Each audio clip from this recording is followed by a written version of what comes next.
Gördük abi. Allah razı olsun. Hürmetler abi. Saygılar. Hacı abi. Çay. Başa. Am sağlığı o yuvana. İnşallah. O muvaffak İnşallah. Teala ve hareketleri roj mazın ki bana tevfik ve nusret verdi. Selamun aleyküm. Selamun aleyküm. Abi. Başım. İnşallah. Selamet geldi.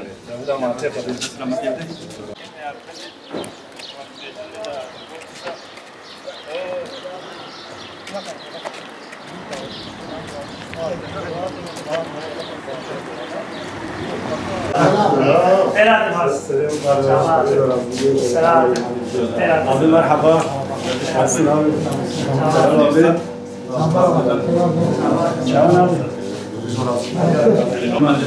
Sadece talaba daaş var. Kızıl talaba destek ediyor. Ama Hoca razı be. Ramazan için faydalı olacak.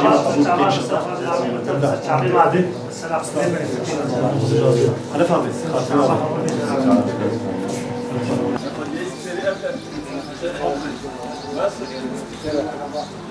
Merhaba.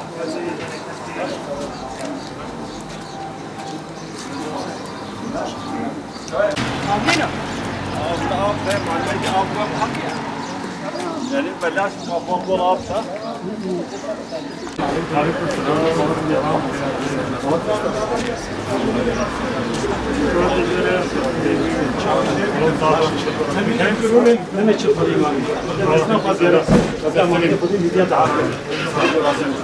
Biz bugün esnaf ziyareti yaptık. Bu hususta halkın iyi bir teveccühü olduğunu gördük. Ancak gördüğümüz kadarıyla hala kat etmemiz gereken uzun bir mesafe vardır. Bu hususta özellikle partili kardeşlerimize, partili gönüldaşlarımıza büyük işler düşüyor. Zira bizim bu halka anlatacağımız bizim diğer siyasi rakiplerimizden çok daha güçlü nedenlerimiz vardır. Çok daha güçlü gerekçelerimiz vardır. Zira bu memleketin yönetimine talip olan diğer siyasi muhataplarımızın bizim kadar halkı kapsayıcı, halkı kucaklayıcı argümanları yoktur. Bu halkın yönetimine talip olan diğer siyasi partiler bir şekilde ya bu halkın inancıyla problem yaşadılar, ya bu halkın kimliğiyle problem yaşadılar, ya bu halkın kültürüyle problem yaşadılar. Biz esas itibariyle İslam'ı ölçü alan bir parti olmamız hasebiyle bizim onlardan çok daha iyi gerekçelerimiz vardır. Biz ifrat ve tefritten uzak bir yapıyız. Ne sağda ne solda bütün halkı kucaklayıcı. Ancak yine ifade ettiğim gibi bu hususta bizim kat etmemiz gereken daha ciddi mesafeler vardır.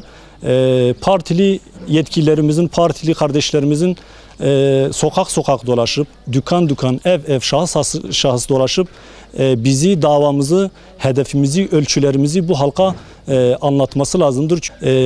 Dolayısıyla halkımızın bizi bizden tanıması için bu bizim için büyük bir fırsattır. Her zaman demişiz, parti bizim için bir araçtır.